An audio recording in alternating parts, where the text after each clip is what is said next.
This month's webinar is going to be mainly about privacy laws and regulation. It's not the most simplest of topics, as we all already know. Legislation and laws go pretty far in deep. But one thing is true, is that everybody has to follow it. So let's talk a little bit about how to get that followed, using your friendly neighborhood company, Interware, here to help you, and then Sav Associates as well. So on my screen, just to give a quick introduction, my name is Marcus. As Camila's mentioned, I'm the head of GRC at Interware Systems. Recently, as our team has been kind of growing in size, I'm noticing that there are a lot of questions oftentimes about laws and regulations. So I'm actually very happy that we're doing this webinar. It gives me an opportunity to kind of hit all of those pain points at once, where people oftentimes ask questions like, how do I properly prove that I'm following laws and regulations, and how do I make sure that my employees do the same, right? So those are all questions that we'll try to answer today. So further on, just a bit of an introduction. Again, this is our, if you've been to my last webinar, I talk about the same thing. This is our 39th year in business, almost at the big 4-0. It just kind of proves we're not a green sprout in this field. People always ask me, why do our clients stay with us for 10 plus years? And the answer is simple, right? We actually get back to you. There's just an undeniable level of service commitment that we have that the bigger players just don't. So, that being said, I'll move on. The kind of service offerings that we provide here at Interware, I won't talk too much about it because the bigger focus here is what is privacy laws. But some things that do play an important role. Number one is our GRC services. On the right-hand side here, you see we help you develop the strategy, policies, assessments, risk assessments, and things like that. And then there's also MDR service. It's something that we've also been pushing out lately. It is a guaranteed way for our security operations center to monitor your endpoints and protect you from any kind of threats that come by. Okay, so all the introductions out of the way, let's dive deep into the topic. So yeah, today's agenda will be, what is privacy? Okay, let's talk about that as a general idea. We'll bring up some examples of regulatory overview, and last but not least, we'll talk about just some standards, internationally speaking. So first off, privacy in our IT field. Let's quickly define privacy in our IT field, okay? Privacy is basically when you want to protect information from being disclosed when you don't want it to. That could be unlawful, it could be unauthorized, you name it, right? So a great example I give all the time is your web surfing habits. What do you do privately? What do you do publicly? Can this be gathered legally and with your permission? You guys probably all the time see cookies requests, accept cookies, whenever you go onto a website. And I'm pretty sure most of the people in this room, save for a few, just click accept cookies, right? What does that mean when you click accept cookies? That basically means that your information, some pieces of information, are being saved by the site. Other kinds of information that can be pertinent to know about could be anything related to you, right? It could be your name, your age, your address, your number, your religion, your sex. Do you have any financial or criminal records you don't want to disclose? We work in a very privileged field here, and many of our clients in healthcare. We have some, like in my past experience working in the government. I'm fortunate enough to say that to have experience in all these fields, as well as even IT now, right? Doing a bit of studying, you can probably find there are frameworks and protocols that control our IT field. And a great one that I like to bring up is NIST, right? People may have heard of NIST, Special Publication 800-122. It outlines personal identifiable information, for instance. It talks about your responsibilities as an IT manager. That's who we are to our clients here at Interware. They come to us for their IT needs, and we kind of support them, and we give them help about their security, how to make yourself protected, that kind of thing. Okay, so let's talk a bit about a quick case study here. I won't go too deep into this because I think everybody in the room probably knows about this one. It is the privacy data leak that happened in 2018 with Facebook. As people may already know, in 2018 there was a huge scandal, and I'm pretty sure most people in this room, if not all, use Facebook to an extent. Well, in 2018, a huge plethora of data was sold by Facebook to a UK analytic firm called Cambridge Analytica. All that really means is that Facebook basically was harvesting your personal information without permission, and they were using it to basically make money, right? They were just selling information, and you don't even know that they're selling your information. This is a fairly old case, but it just really identifies and makes clear how important it is for organizations to track their privacy data. And actually, for those that don't know, just last week, this entire scandal was closed. Facebook paid an undisclosed sum to, and they pled guilty to the case. But it really just proves that Facebook will go to any length to not talk about what transpired in 2018. But we don't even need to go that far, right? This is like, as we all know, Facebook or Meta or whatever you call it, they are a big organization, right? But that doesn't mean that the medium or the small size organizations are not affected. They're equally affected. And oftentimes they're targeted even more, right? So what is important for us is always to preserve the privacy. Going a bit deeper, I'll just give a quick rundown of some of these examples. People may know about PCI DSS, it's credit card information. GDPR is Europe's premier privacy law. Then we have HIPAA, which is related to all types of healthcare information. It protects users from when they transfer from one health insurance company to another, right? These are just examples. We'll talk about it more in detail. Actually, we'll have Sanjay talk about that more in detail. But about all these privacy laws, how do you stay compliant with it, right? The answer is use policy. Using policy helps display your management's intent, and it also helps you demonstrate due care and due diligence. Okay, so what are some examples of policy that you can use? For instance, actually, this is what we at the GRC team at Inware here, we do as our bread and butter. We do this all the time, every single day for any type of client, large or small, right? A perfect example of this would be data classification, right? As you can see here in the top right corner, there are different stages to how you want to classify data. And haven't you ever wondered as a business owner, I've got accounting data, finance data, sales data. How do I segregate this data so that only approved people can see the data they're supposed to see, right? For instance, I don't want my sales team being able to see my payroll data. I don't want my accounting team to be able to see my financial data. There are ways that we separate the data in an organization, and this is something that I find a lot of our clients have trouble with. So my answer to them, well, build out a policy, right? Build out a policy, list exactly what is classified as what type of information, and then let's get the controls in place, right? So if you, for instance, if you're a healthcare provider, your PHI data, your personal health information is extremely important and needs to have the highest security measures to ensure it does not exfiltrate. In our data classification policy, for instance, we clearly outline these types of data. So for instance, PHI data would then become restricted. If you're in healthcare, that is 100% the most important thing you want to protect. So therefore, you label it restricted, right? And then obviously, if you have sales data like sales contracts, you put that into under sensitive. If you have marketing data or some sort, you put it under public.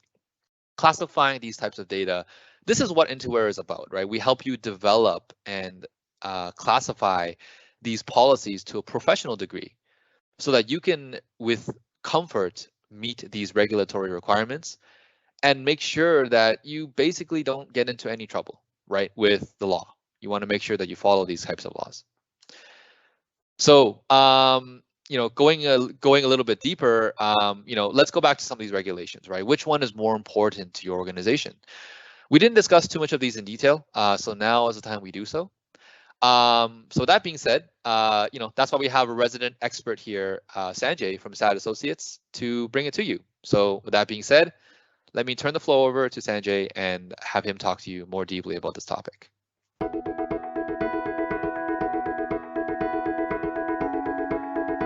Thanks for the introduction as well. I think it sums it up. I've been doing this for over 25, 30 years now. At some point of time in my career, I was with Deloitte and KPMG. Spent a lot of time in governance, risk, and compliance, mostly IT, directly or indirectly.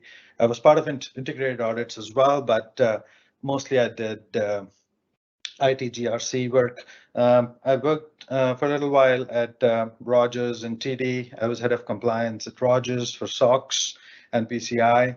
And I've been a partner in this firm since 2016, about 6 years. And one of my focus areas is any and every type of assurance when it comes to IT.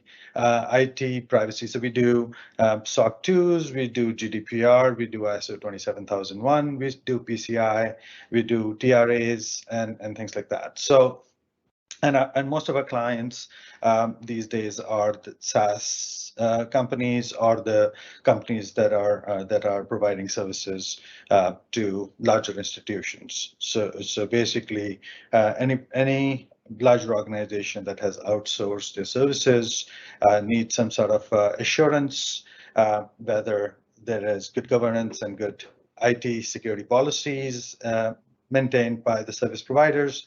And we are also seeing a lot of requirement in the areas of GDPR, especially for the clients that are global, because SaaS platforms are global, and they want some sort of a assessment and then a certificate. So we tie GDPR certificate through ISO 27001. So we perform ISO 27001 assessment. We give you a certificate. We also do GDPR with it.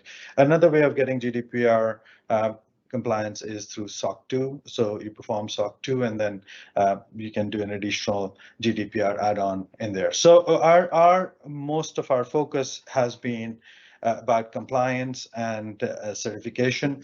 And we tie up with Interware, where they, being independent from us, provide the groundwork for some of these organizations where they perform the readiness. So we do readiness assessment, but pre-readiness work in terms of white glove service relating to putting policies together, introducing the subject to the organization, bringing all levels of people in the organization, right from senior leadership at the board level to somebody who's a data entry operator, educate them through different means of the importance of the initiative and why it should be everyone's business and not just one person's business. And I think, in my presentation, even though I've kind of prepared it more from educational perspective rather than from commercial, five slides with bullet points. I've put a lot of content in there, but the one thing that I want to take, I want everyone to take home is privacy is becoming very critical and important. You can lose your reputation with a click of very quickly. Technology, it can help and can, be very damaging as well. And all of us, I think, know what happened with Uber a couple of days ago, where an 18-year-old kid hacked into Uber and pulled all the information. So I think we all know this, and I think as industry leaders are people who have been in industry for a while now, these things are, and nobody, I think, unless your head is in the sand, I don't think there will be anybody who hasn't heard about it. So without further ado, I think we will start with my presentation. It will not look as fancy as Marcus's presentation, but I think I'll have good content for all of you. So I'll share my screen now.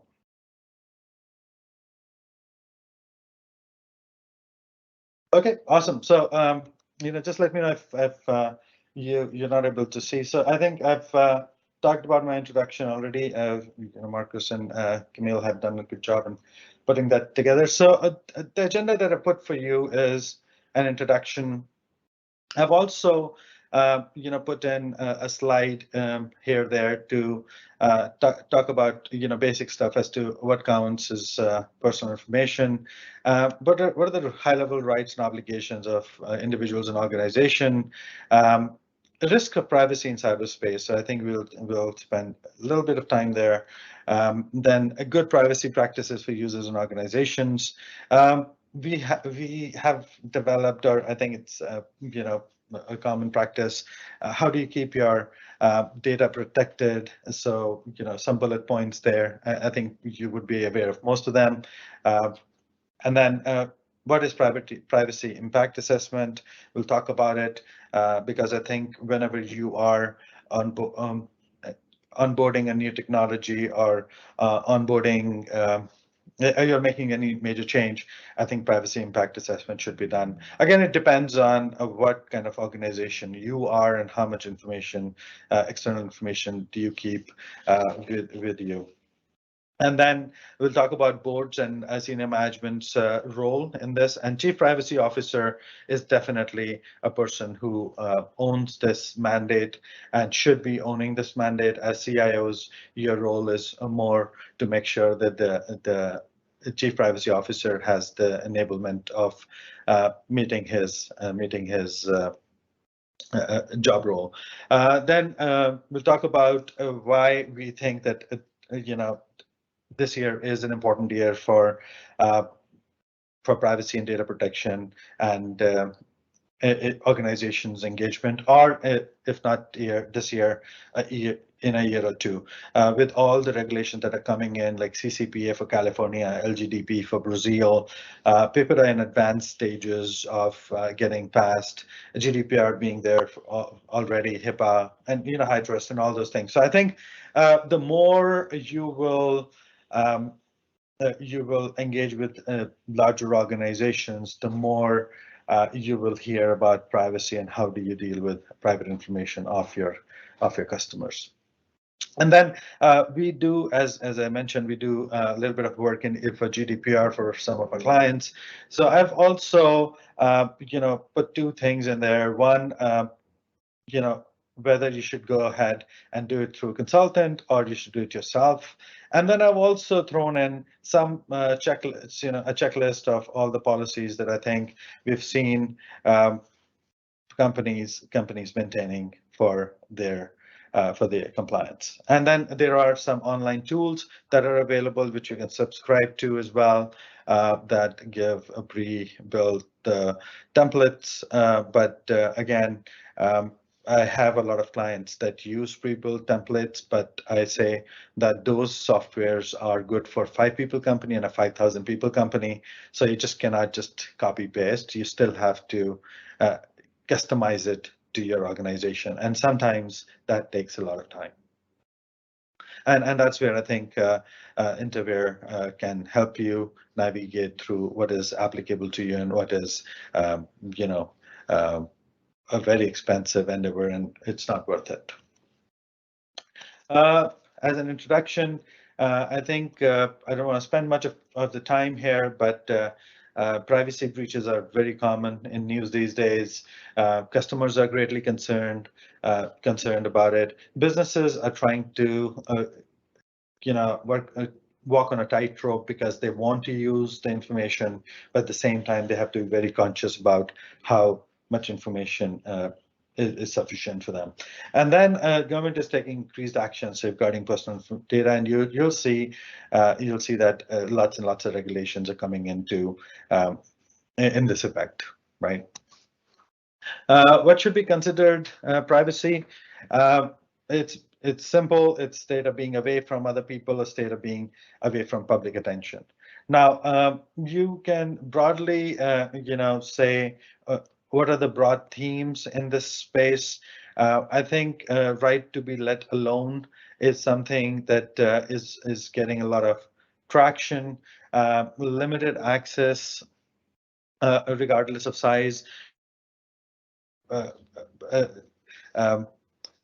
limited access. So you have to limit the access to the information that you have for people when it comes to privacy, control of information, and you have to make sure that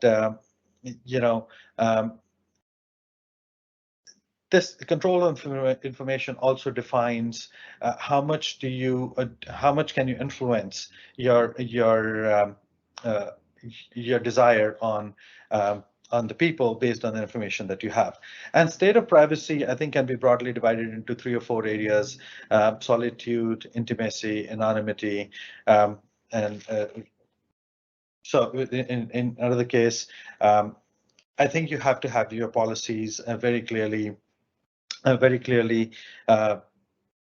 written to identify as to when you are engaging with a customer and taking the information, you have to give them the option as to at what level of privacy they want their information to be retained by you. And then obviously the secrecy of the information that everyone's concerned about. I think the 3 critical factors, in my opinion, that are driving privacy, and it's all over the place. So one is, even though people want their information to be very, very private, but they can exchange it for very small price. Just perceived benefit of sharing their information, and sometimes it's just a matter of clicking a click of a button, and then you give your information away. Second thing is, organizations and government are trying to establish all these policies and frameworks, but they are always not in the best interest of individuals and obviously the corporation. Technology, which is the third component, is the critical component when it comes to privacy. I think it can help organizations collate the information and through data mining get some interesting results which can help organizations grow, but at the same time it can be a very risky area as well if it is not protected well, if it is not classified well, if it is not kept well. Something that is extremely confidential for your eyes only has to be retained very strong under, don't know, amazing amount of firewalls or whatever you may say. So, so I think these are the 3 things that should be taken into consideration. And then privacy encompasses collection, use, disclosure, and retention of personal information broadly. What are the concerns of customer, business, and government, right? So customers, obviously, what is being collected, how is it being used, what is being disclosed, and what is being retained over a period of time. As they say, that once you have something available on net, it stays forever. And that's always a concern, because when you're young or you're in a different state of mind, you share something and then it stays forever. So that's always a concern for customers. And I think to a great extent, regulators as well. Businesses are trying to strike a balance between collection and use of information, concerns of reducing the privacy risk, and want to leverage good privacy practices to retain trust of the customer. So I think it's very, very important, because you can very quickly lose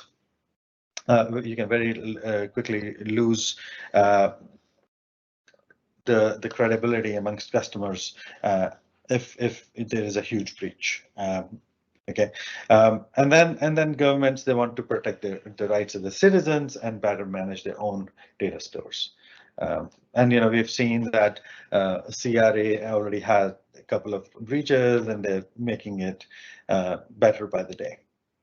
Now, these are some regulations which are the US regulations, and the latest one is the CCPA, and some other states are also trying to enforce their privacy acts as well, with huge penalties. GDPR, we all know, PIPEDA, and then Brazil has LGDP as well. So if you're thinking of going global, then it's very important that you are aware about these regulations as well. However, having said that, if you can establish good framework around data retention and disclosure, then I think you can meet most of these requirements. Data classification is the most critical part of the whole exercise, where you have to know what is identified as personal information and confidential information, so you can segregate it from the very beginning, or you can have filters through DLP that if there is anything that has a SIN number or a credit card number or an address or things like that, then it should always be encrypted. It should not leave the doors without some sort of approvals. Personal information, what it is, name, address, race, ethnic origin, religion, marital status, education level, email address, age, height, weight, income, social insurance number. Personal information can be, also include words you type, the websites you visit, and photos you post. So again, much of this information is sensitive and definitely a cause of concern. So it is not just name, address, credit card number, and SIN number. It is everything that can impact an individual directly or indirectly. Rights and obligations of individuals and organizations. So I would say the individuals, they should be aware of organizations' privacy policies. They should provide accurate and appropriate information suited to the purpose for which information is needed. Notify the organizations of any inaccuracies. So, earlier they tell the better it is, and adhere to applicable laws and regulations. On the other hand, I think for organizations, they should have a very good privacy policy. It should be posted on the internet or wherever the customers have their engagement with the organization. The organization should provide choices and seek consent for use of personal information, and should not be used without their consent. Organization should have good written policies and implementation of how they collect, use, retain, and disclose personal information. They should allow the individuals to update the correct information. So there should be a medium, either an email, or they should have some sort of a login that they can on their own change it. Now it depends on how they use your services. And if you are a SaaS platform, then I think you are already giving them a login, so they should be able to change their master data. You should protect the personal information from unauthorized use. Data encryption for data at rest, data in transit, very, very critical. All your computers should be logged when not in use, and things like that. So basic general IT, general control, hygiene is an important thing. And then otherwise adhere to the policies, applicable laws, and regulations, and other agreements with the individual. So it's very, very important that when you engage a customer, then you make sure that you have an agreement with them, and it clearly defines the privacy policy, or it should say that policy is available on the internet, on your website, and they should be aware of any changes, and they should read it for their own good. Now, businesses have an obligation to protect personal information, and PIPEDA and GDPR. Everyone, recommends that. Having said that, I would also say that PIPEDA is the Canada-wide privacy guidance, but Quebec, British Columbia, and Alberta have their own privacy legislations. The only unfortunate part is that the penalties getting sued for privacy breaches is not something that has been of concern for very large organizations. So enforcement is a little slow, but I think now as the organizations are becoming global, if good habits are not implemented, it's going to come and bite everyone.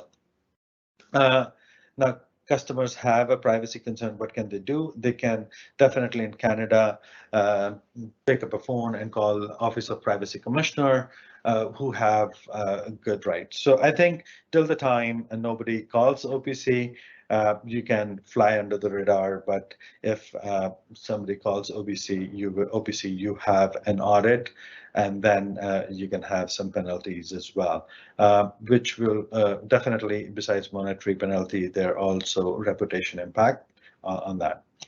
Now, risk to privacy in cyberspace. I think there is this diagram where there is a meeting point where cybersecurity related privacy events fall in, and they should be considered. Risk to privacy in cyberspace. So I've kind of put this into three broad spectrums. What are the threat scenarios? What are the vulnerabilities? And what are the risks? So threat scenarios can be something as your computing devices increasingly facilitating information of collection, aggregation, and disseminating the information, and professional attackers hacking into your environment. Something that I just mentioned, say Uber a week ago, a few days ago. Now, what are the vulnerabilities? There are lots and lots of people who are doing this activity and trying to unethically hack.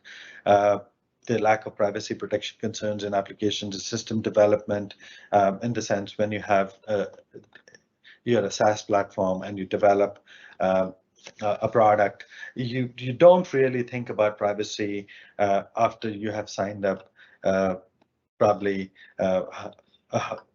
a significant contract with a large corporation, probably $500,000 or $250,000 contract, because that you just cannot sign that without really giving them assurance that you are managing their private information securely. And use of credentials to access multiple systems. These are some of the vulnerabilities. I think risk is something that I would like to highlight here. So if you don't have the primary, it's a collection of information not required for primary purpose. So if you do not have to collect the information, do not collect the information. So if you feel that for your analytics or for you to comply with some regulatory requirements, you need information. I would say it is very important that you collect the information that you think is rightfully needed by you, and not everything. Maintenance of information beyond rightful time of use, and again, generally you should not retain the information for indefinite period of time. You should try and destroy it in 5, 7, whatever years you think is the length of time that you want to keep the information. Disclosure of sensitive information about one's life personal is a risk that if something gets stolen or hacked. A promotion of incorrect information that comprises of reputation. Identity theft is an issue, and then application system without proper privacy protection is an issue as well. Is a risk, and these are the broadly the risks that you need to keep in mind when you are developing your compliance framework for privacy. Relationship between cybersecurity and privacy protection. Again, some of this is already implemented in most of the organization. Confidential information stored in information communication technologies. Integrity of stored processed information, and availability and reliability of information communication technology. So we always talk about the CIA triad, which is confidentiality, integrity, and availability of information, and I think that's broadly what we want to make sure that is also considered when you are thinking of privacy as something that is prime and very high in agenda when it comes to your larger customers and also your board of directors. You have to, when you're doing cybersecurity, I think it is rightful to say that you have to keep cybersecurity, privacy in mind, because once you have implemented a solution, then undoing transactional level data becomes very, very difficult. So if you've already when you're collecting information and you've already not thought of what is confidential and what is not, and you've kind of put that in a simple bucket, single large bucket, then it becomes very difficult to chop it at a later date and comply with privacy needs. So it is very important that privacy is not an afterthought. It's something that you think through when you're kind of putting any changes relating to cybersecurity.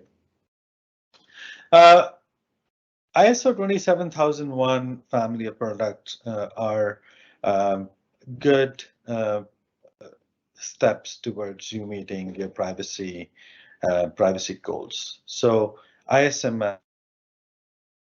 Security Management System, or ISO 27000 series, it can be summarized in obtaining management and interested party support. Now, I always say tone at the top is very, very important for the success of any compliance framework. So you cannot even dream of complying with privacy if your board of directors or your senior leaders at the CEO, CX level are fully engaged and they understand the importance of the requirement.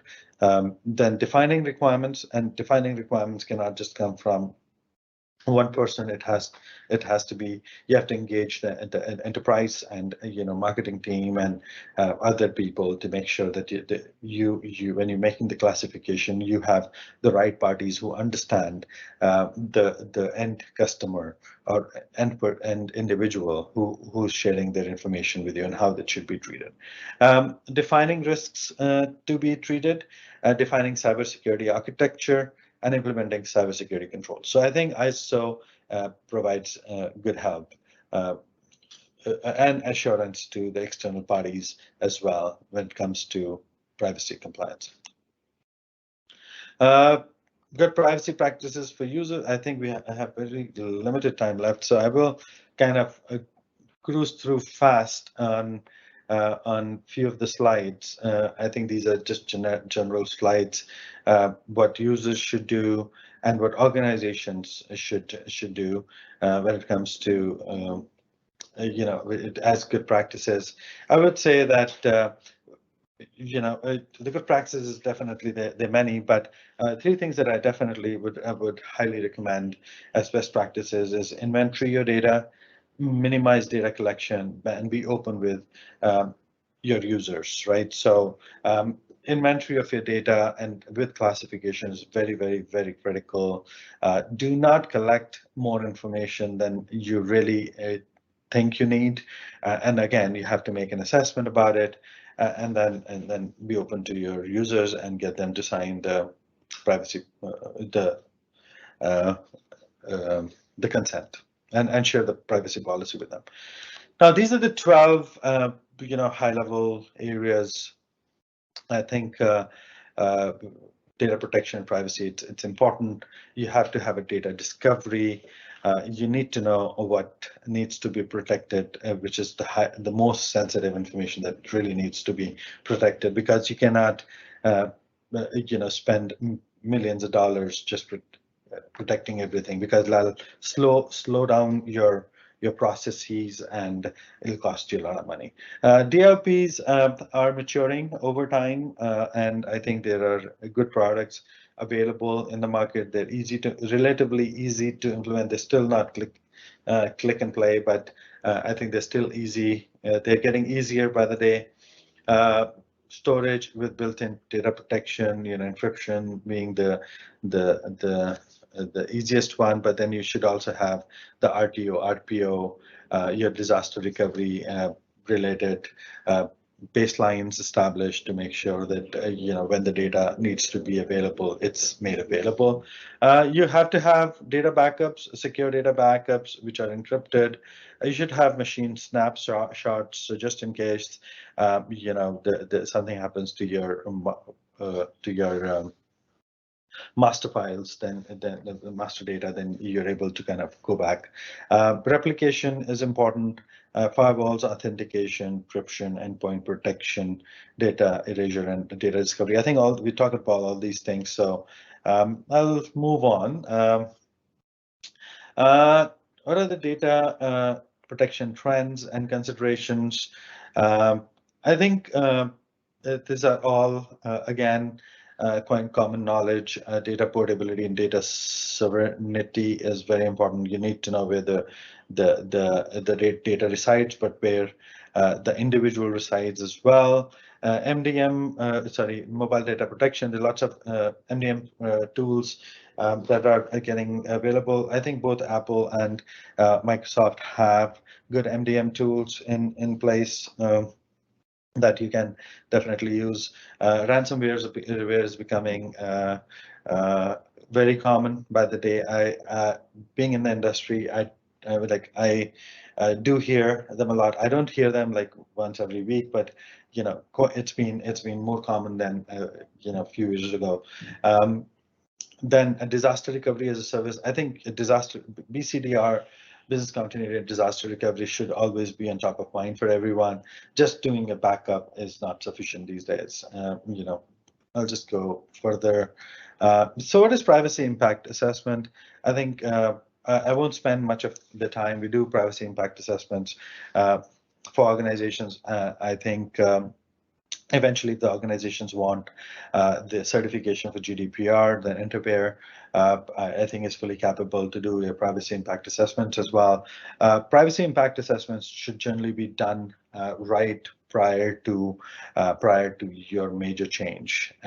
Or acquisition or implementing a new technology and things like that. So you want to make sure that when you are kind of integrating a new product or you're making an enhancement, then you have privacy in mind. And then we have a methodology where we perform a preliminary analysis. We do project analysis, and then based on those two things, we perform a privacy analysis and issue a report, and then the remediation. So generally, when we perform a PIA, we do not, and we want to be independent. The resolutions are mostly done by Interpair, who have the full capability to implement the solutions to get you compliant. Role of board and senior management and chief privacy officer. I can't emphasize more that board's engagement is very, very important. IT has a significant role, but the driving force is chief privacy officer. There are these four key roles. I think depending on the organization, you might have just one or two, or probably all three. Chief Information Officer, Chief Information Security Officer, Chief Data Officer, and the legal counsel. I think legal counsel is very important for larger organizations because privacy is becoming a larger issue.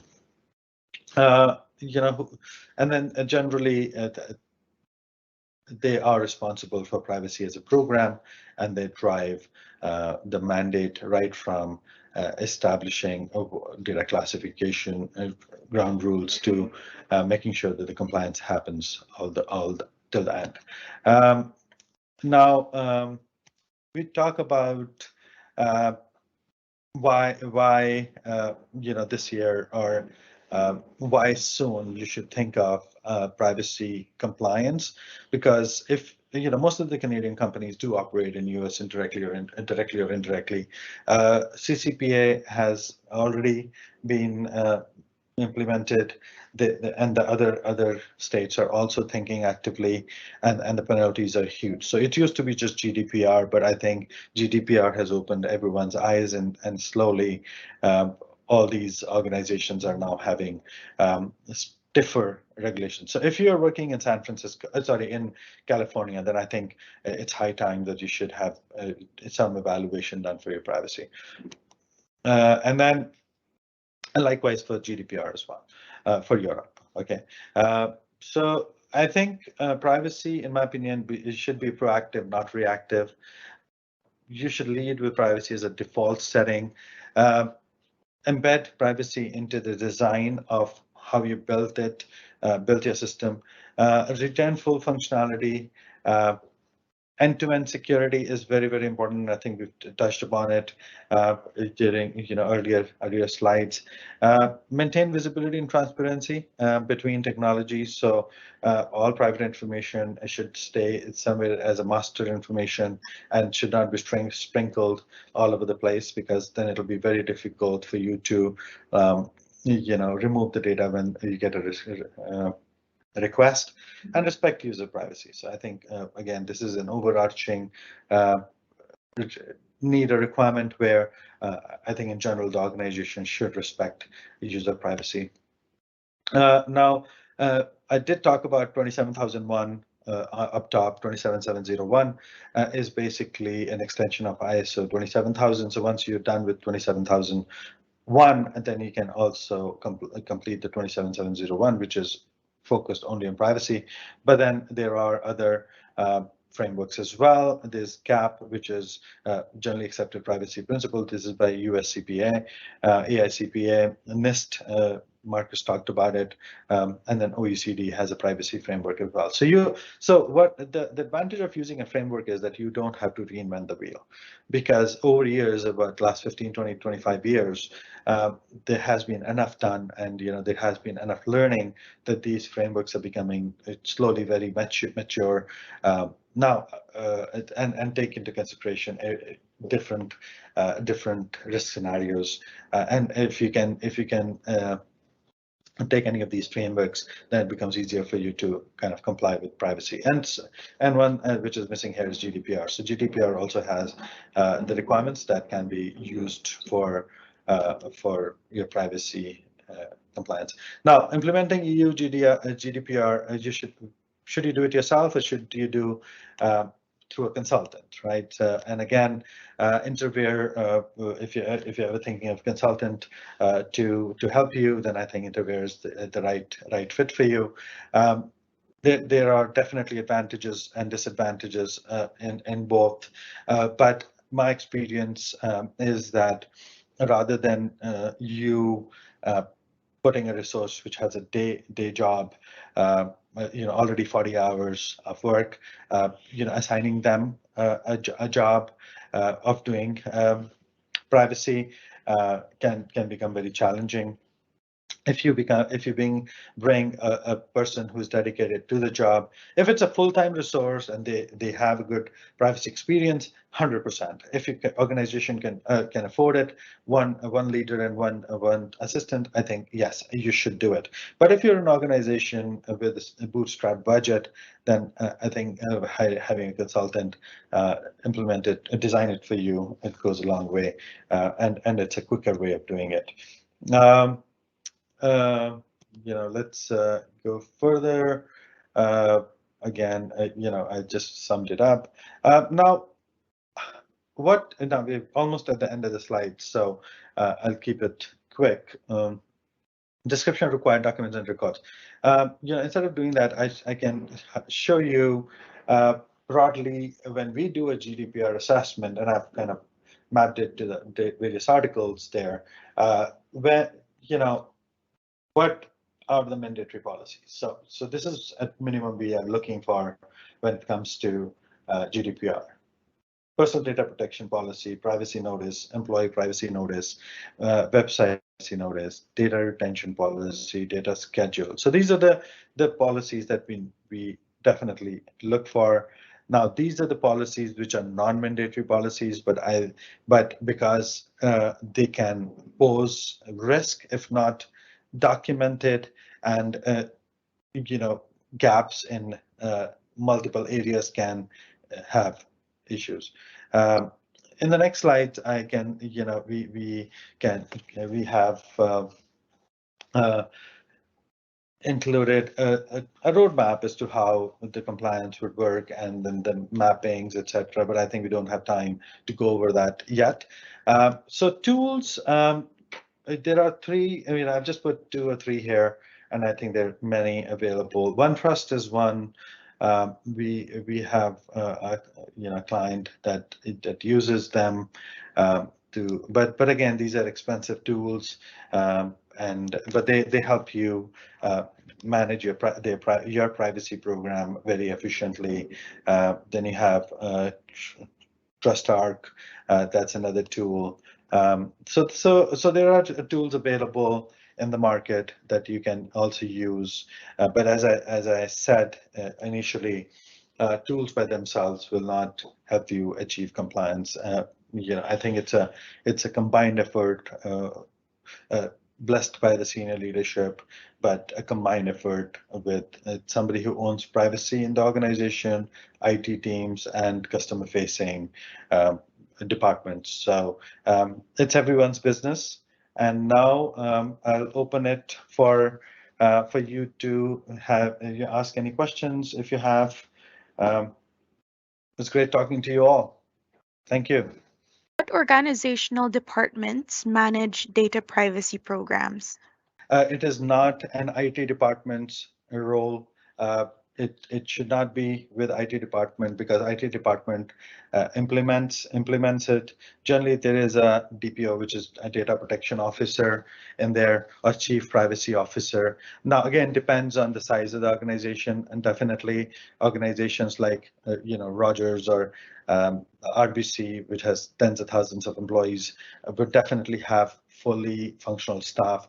But if you're just a 10-person company or a 15-person company or a 50-person company, you may not be able to, you will not even have the complexity associated with data privacy. So somebody more on the administration and compliance side.